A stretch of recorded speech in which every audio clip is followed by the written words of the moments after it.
Welcome. Happy Monday, my friends, and welcome back into another edition of Prime Sports World. I'm your host, David On Point. Up and right there is my co-host, Mr. T.J. Hopkins. Today's episode of the Prime, we're going to be talking about the Miami Dolphins, who had a lot of roster shakeup this recent offseason.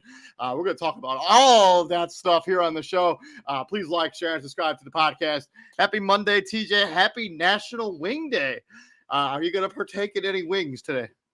No. That was a quick no. You're not a wing guy, TJ? I am. I just don't want wings today. Oh, all right. Okay, fair enough. I probably won't get wings either. Thank you, Maya and Judy, for liking the podcast. We appreciate your constant support.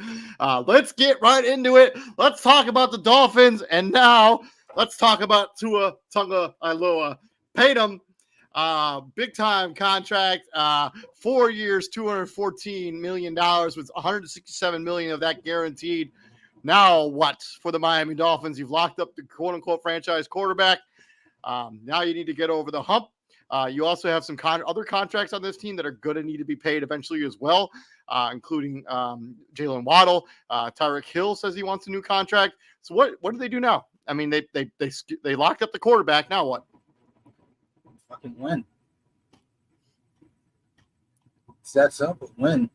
I don't want to hear about nothing else. You paid this dude. You think he's the guy? Go win. All right. The narrative about you right now is, in order for you to be successful, you have to have home field advantage throughout the playoffs. You can't go to Kansas City in January because it's too cold. You can't go to Buffalo because it's too cold. You can't go to Baltimore or Cincinnati or any place like that because it's too cold for you. You didn't pay Tua Tagovailoa what you pay him to complain about the weather. Like, oh, they had a playoff game in Kansas City last year. Oh, it was too cold, man. It was like, we should cancel the game.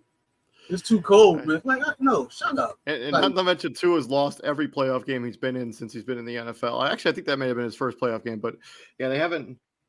They haven't performed well in the playoffs, and they've also lost a lot of those games, those game against winning teams. Like, I don't think they have a single win against a team with a winning record since he became the starting quarterback of this team. Your point, yeah. Maybe Buffalo. Maybe. No, Buffalo. I don't. I think didn't they beat the Dallas Cowboys too? And that was like a big thing, big deal. No, I think they lost to Dallas. I don't think. No, I don't remember. I think because I remember a game against Buffalo where Buffalo simply just ran out of time. Like they were trying to get the last. Yeah. I remember that. Yeah. But and then they had a game against Baltimore, but Baltimore blew a big lead and they came back and won that game. So the Dolphins have lost 6 straight games against teams with a winning. This is on December 23rd of 2023. So this is right towards the very end of last season.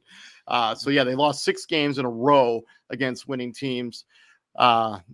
And they are 16-6 against teams with a record of 500 or worse in that same span. They have not been good against teams with a winning record.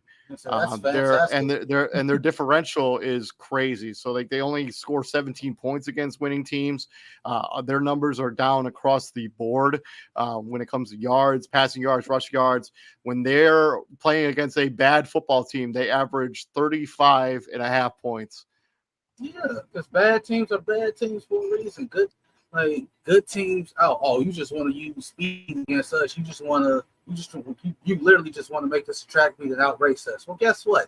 We can keep up and we can stop you from scoring. So then what? You paid to it. Now what? Fucking win.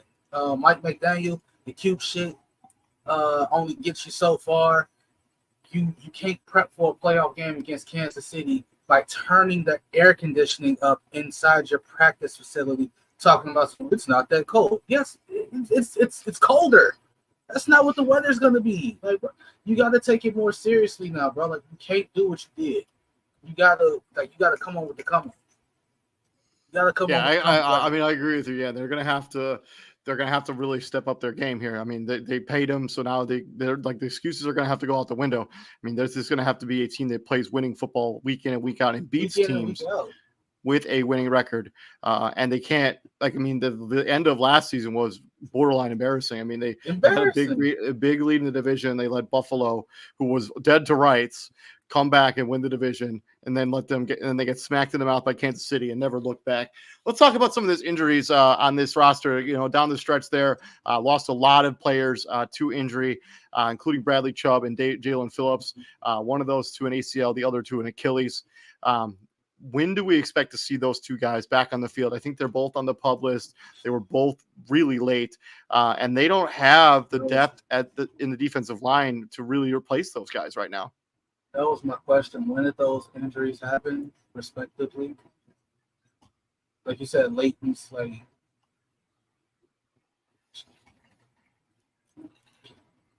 So Jalen Phillips happened first. I do remember that. I want to say they were about like the same time. So no, Jalen Phillips was Thanksgiving. He tore his Achilles on November 25th, 2023. Hold on. Bradley Chubb. What did I do with that article?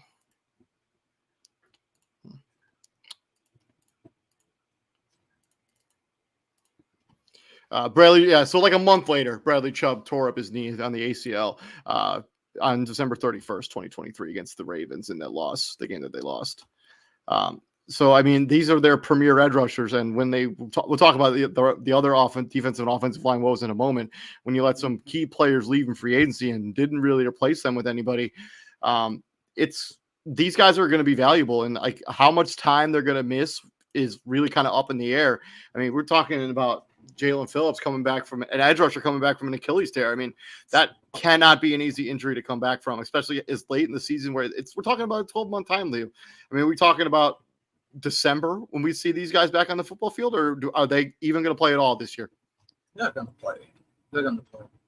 Again, medical science is too advanced for them not to come. The only way they don't come back is if they suffer some kind of relapse in their rehab.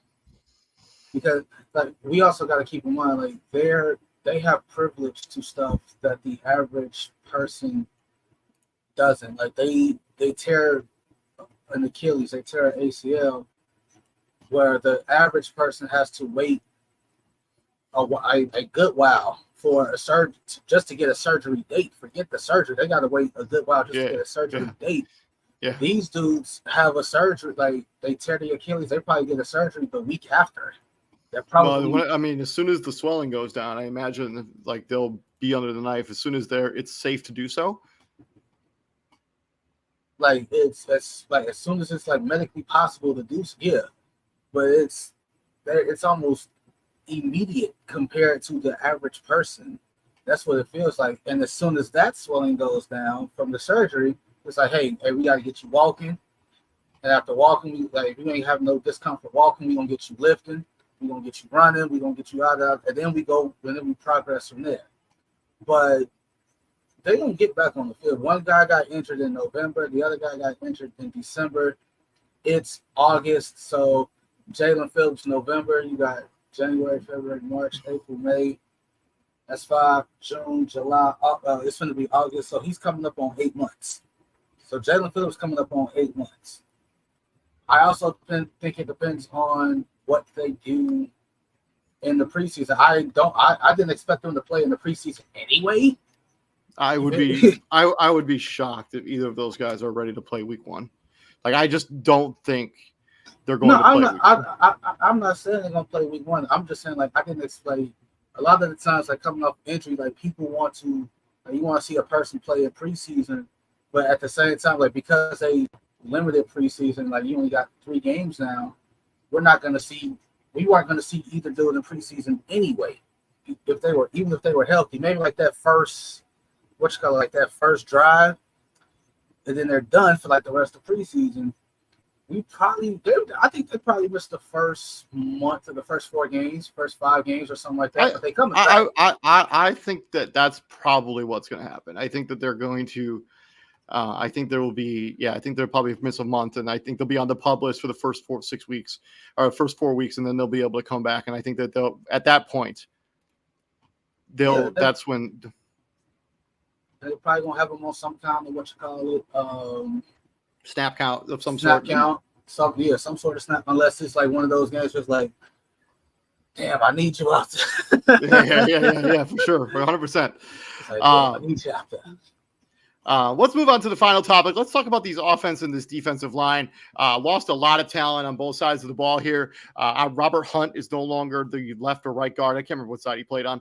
He's gone. The biggest loss, Christian Wilkins, is no longer a member of the defensive line. They also lost Andrew Van Ginkel, who was a valuable, rotational edge. Are you more concerned about this defensive line or this offensive line, given the pieces that they lost this offseason? Jerome Baker is also no longer part of this team. He was on. The answer to your question is in the first one. Who the hell just got paid? Christian Wilkins. No, the answer to your question is in the first topic. Who the hell just got paid? Tua. That's the bigger concern. What good is $220 something million if it's laying flat on his back? That's true.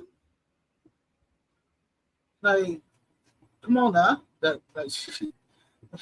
You made it clear what your priority is. Tua and this offense. The issue that you have is, all right, which team are you? Like, are you remember the team that scored 70? Remember the team that scored 70 in the NFL game? The 70 steamer.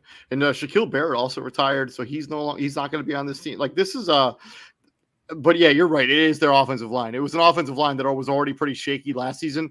But when you lose Robert Hunt, I mean, that's a big man you're going to have to try to replace. And they just really didn't really address it how you'd like to see them address it in the draft. I mean, they took Patrick Paul, the tackle out of Houston, but outside of that, I mean, they really didn't address it. They also didn't address defensive tackle in the draft, something we'll talk about here when we get to that topic. I'm more concerned about the offensive line, but I'm also concerned about this defensive line because you win football games in the trenches, and you win football games in December and November in the trenches, and that high rate offense, the big, like, that's cute and all. It just doesn't travel, as we've seen, as Miami has really struggled traveling to other cities during those crunch time playoffs. Like, when the weather gets kind of crappy, they've shown that they can't win games on a consistent basis against good teams. Both of those lines are very concerning. If I'm a Miami Dolphins fan, I would be concerned about that side of the football, both sides, like the lines, the trenches. It's something I'm concerned about. Yeah, and you said it. Like, when Tua can't sling that ball, when that ball feels like it's just a mound of concrete and it's 10 degrees outside with a minus 15 degree wind chill, and every time you touch the ball, it feels like it's just a block of ice and it hurts, and you can't slow the game down like a Buffalo could, or like a Buffalo tried to do, or like a Baltimore can, or like a Kansas City can. And then you wondering, like, damn, man, like, why do we keep coming up short? I don't know, because y'all do stupid shit. I'm very concerned about both the lines on the offensive decent side of the football. Let's swing into their draft. Obviously, they took Chop Robinson, the edge out of Penn State. A lot of hype around him. They took the tackle Patrick Paul out of Houston, as I mentioned. They took another running back, Jalen Wright out of Tennessee, even though they got a bunch on their roster already. They took another edge, Muhammad Kamara out of Colorado State. They took Malik Washington, wide receiver out of Virginia. They took a safety, and they took another wide receiver to round out this draft. I don't really get what they did. I mean, Chop Robinson is a good football player, and he will play while their best edge rushers are out. But the rest of the draft, I just don't really get what they're doing here. The Teron Armstead is their tackle. They don't unless he's going to be gone next season, I'm not really understanding that. And like they already have a bunch of running backs on their roster. Raheem Mostert, who they re-signed, Devin Aichan, who blew out last season. The running back pick, the two wide receivers. It's a really head-scratching draft when you had major needs, interior offensive linemen, interior defensive line. You decide to address none of them in the draft. I don't get it. I'm pretty sure Dolphins fans don't get it. But they're gonna try and trick themselves into believing that this is a like honestly like the gem of the draft. The gem of their draft is Chop Robinson, especially all things considered. Right, you're not gonna have what's called it Bradley Chubb for, in my book, at least the first month and a half of the season. You're not gonna have Jalen Phillips for at least that first month of the season. And then you get Chop Robinson in the draft, and it's like hopefully one of those you're hoping and praying, kind of banking on one of those two dudes being so ahead of schedule that they just come back. Yeah, and I think you also like Chop Robinson only had 12 sacks in 3 seasons at Penn State. I mean, you're really hoping that he has that kind of trajectory that the kid that the Ravens took a few years ago, who didn't have a single sack in college, but has been awesome in the NFL. So, I mean, you hope that Chop Robinson has that. Patrick Paul is a good tackle. Like, he tested crazy, 6'7", 330 pounds. He made 44 starts at left tackle while at Houston. He had the longest arm length of any tackle at the combine. The man is just a mammoth human being, but it wasn't a need. They have Austin Jackson and they have Teron Armstead, who are going to start for them this season. And this is a team that when you start paying players the way they're going to have to start paying players, that you need to build through the draft. And those guys are when they're cheap. Jalen Wright, a running back, yeah, he's a burner, 4.38 in the 40.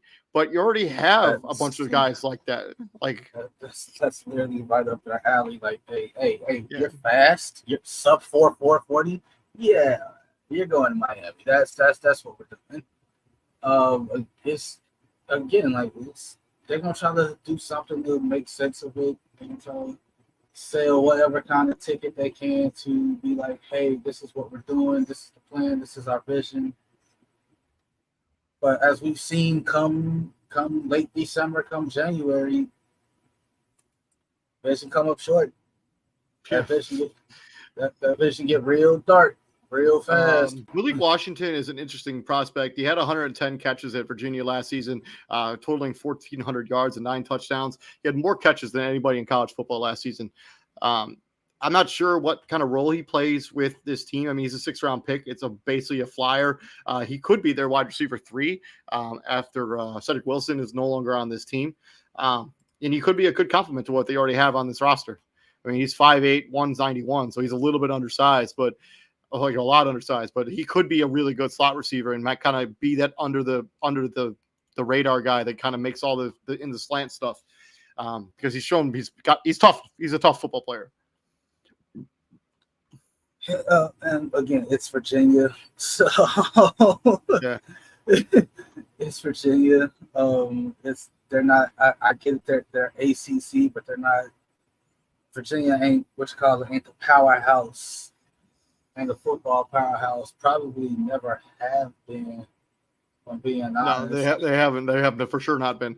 And then they took a safety out of Cal. I mean, they needed depth at that position. He had 90 tackles in 2 seasons at San Diego State and Cal. So he just gives them some depth there. I mean, probably just a special teamer in the NFL. And then Taj Washington, another wide receiver out of USC, had 600 receiving yards in 4 straight seasons while at USC. He's a similar build to Jalen Waddle. He's 5'10", 175 pounds, a solid runner.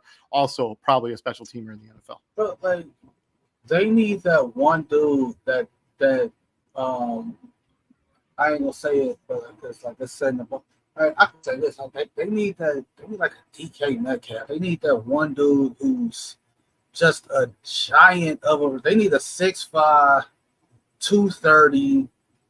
Go get the ball. Like, these little twitchy MFs just hurt my soul.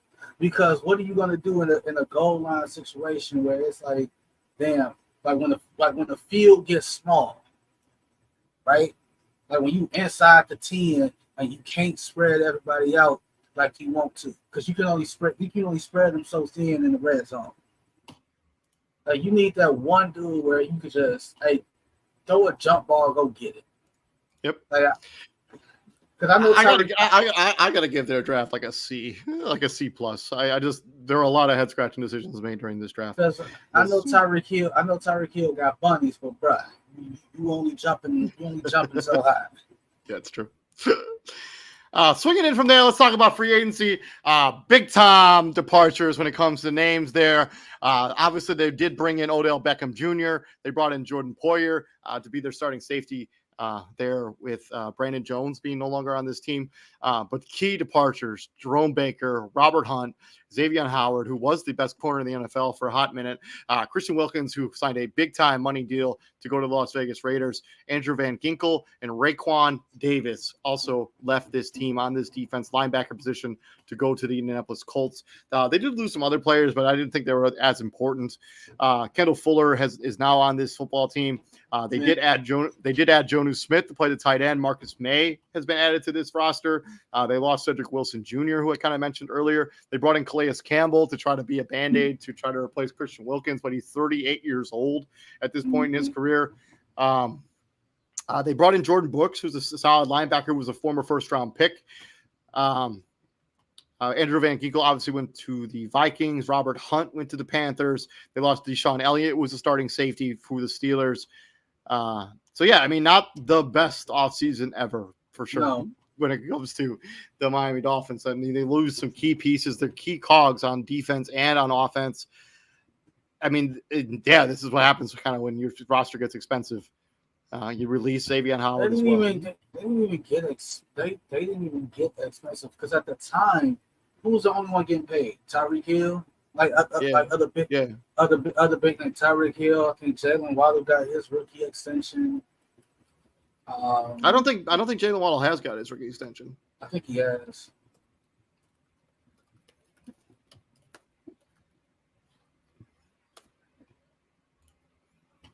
You're right. Yeah, he got his extension earlier this year. 3 years, $84.7 million, including $76 million of that guaranteed. That was just last month, or 2 months ago, really.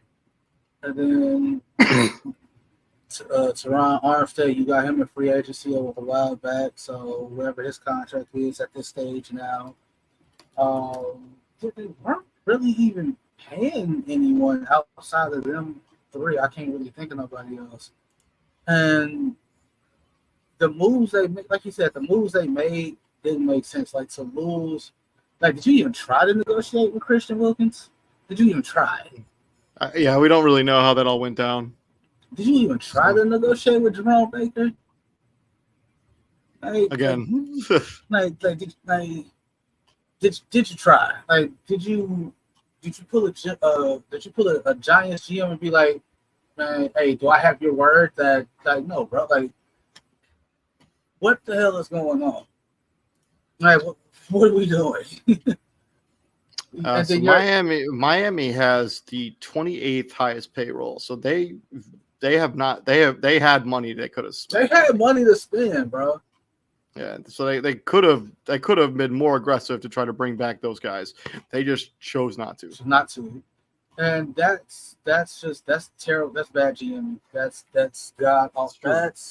And then I mean to couple that with not addressing those needs in the draft where players are quote unquote cheaper, like that would have been the way to go. I mean, they didn't necessarily need another running back. They didn't need another wide receiver. They didn't need another tackle. Like the way you continue building this roster for the future is to address those needs through the draft. And especially now that Tua is going to be expensive, Jalen Waddle is going to be expensive. Those extensions haven't technically kicked in yet, but they will. And this roster is going to get more difficult to build as these stuff gets more and more expensive. Bradley Chubb's on a big contract, I'm pretty sure as well. Because they traded for him and extended him like almost right away. Yeah. See that, Jets? See that? They traded for a guy. They paid him. Paid. But your answers to all of this is Calais Campbell, who's 38, seen better days. I'm pretty sure he's still serviceable.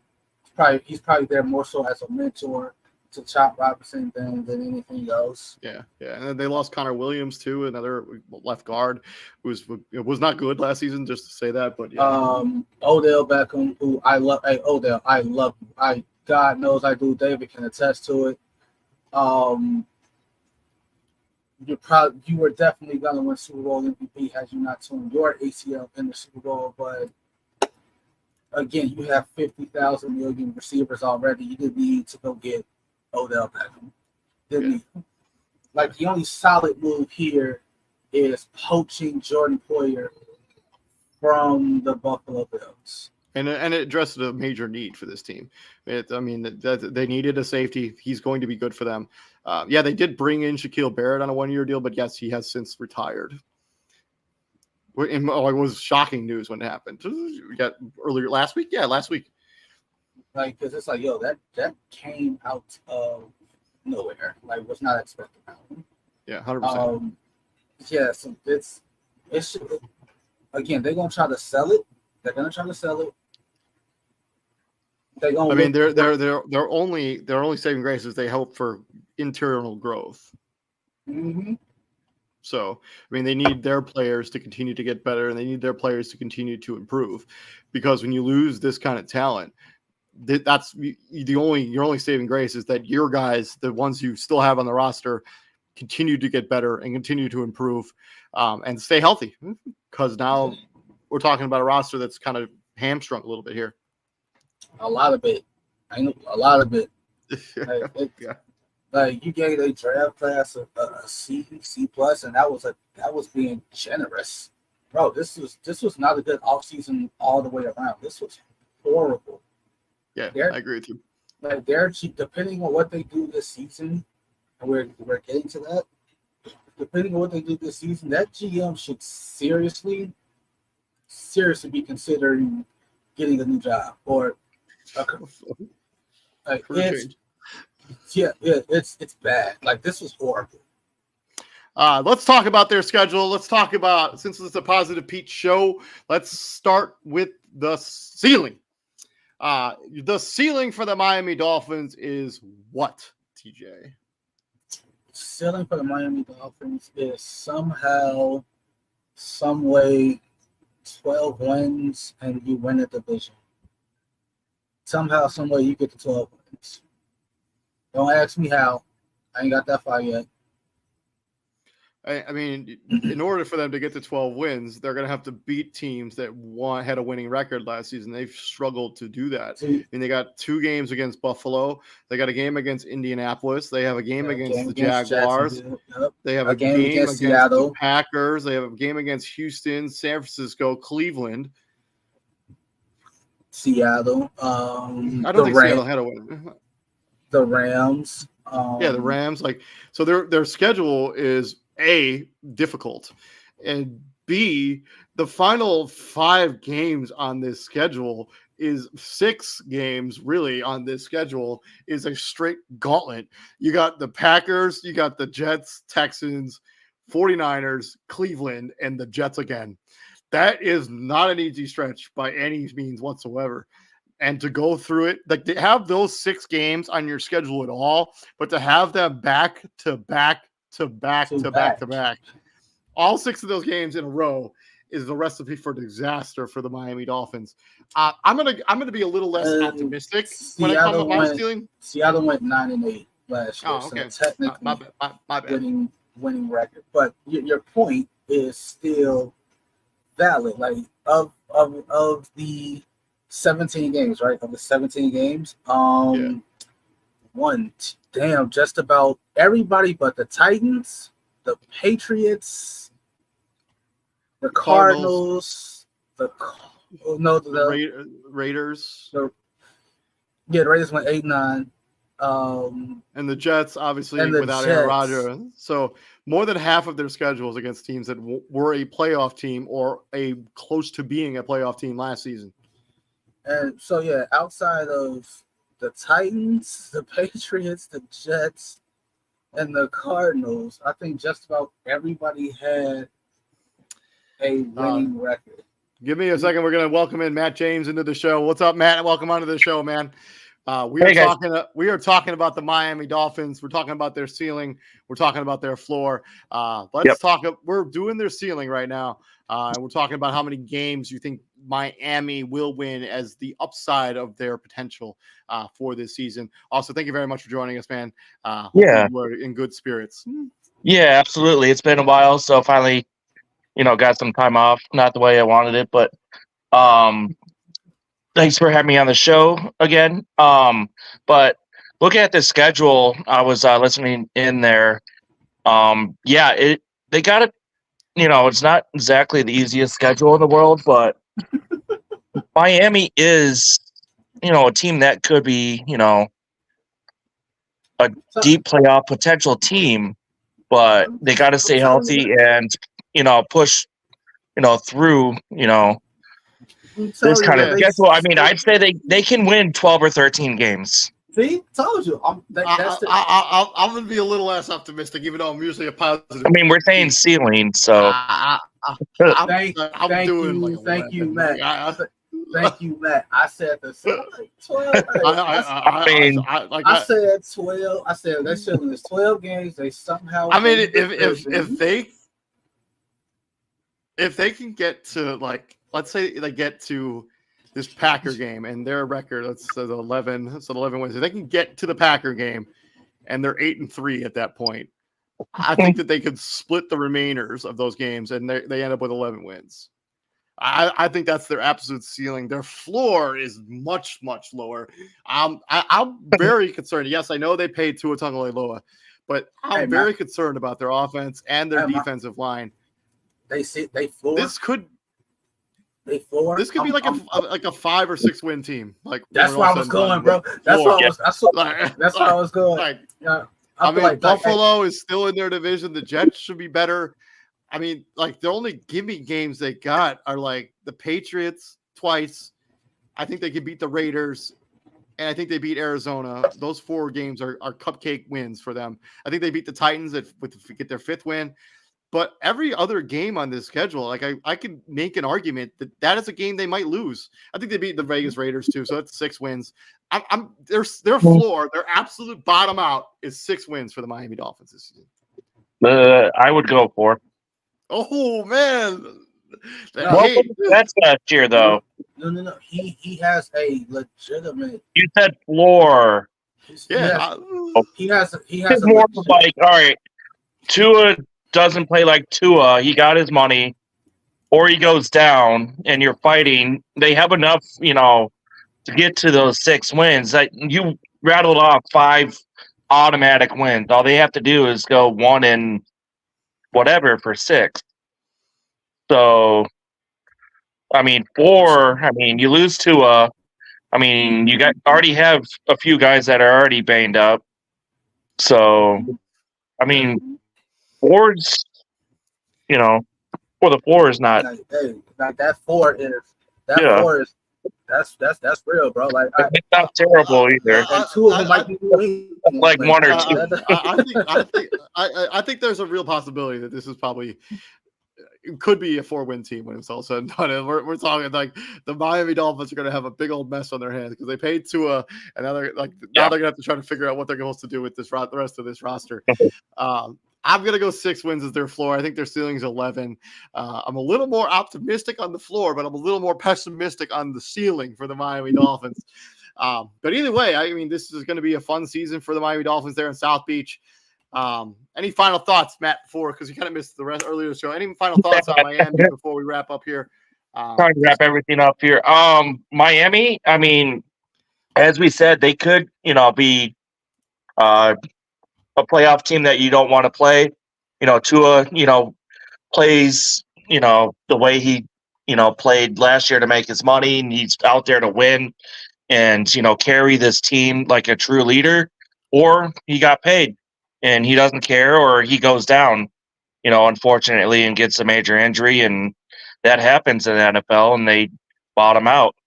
But overall, I have them, going 10-7, and should be making a wild card spot there. So I don't think they're going to win the division by any means or fight for it. But because I have Buffalo and New York above them, but they'll be, fighting for one of the last wild card spots. Well, thank you very much for joining us here at Prime Sports World. This has been our Miami Dolphins season preview. Thank you very much for joining us here at Prime Sports World. Please like, share, and subscribe to the podcast. Tomorrow, we're going to be talking about the Buffalo Bills, who had a lot of roster shakeup this most recent offseason. No more Stephon Diggs. The Micah Hyde and Jordan Poyer are no longer on that team. So we're going to talk about them tomorrow. You don't want to miss any of that content. So please like, share, and subscribe to the podcast. I'm David Huffman, TJ Hopkins, and thank you very much for Matt James for joining us here on the pod. Hope you wish you all thing but the best when it comes to Thursday. You don't have to disclose what's going on, but we have our thoughts and prayers for you. For Appreciate it. Appreciate you guys. Thank you. And my friends, what do we do here at the Prime? My friends, we bring the heat. Yes, sir. We'll be back here tomorrow talking about the Buffalo Bills. You guys all have a good night. Stay safe out there. And have some chicken wings. It's National Chicken Wing Day. So enjoy. It is. Peace out, gentlemen.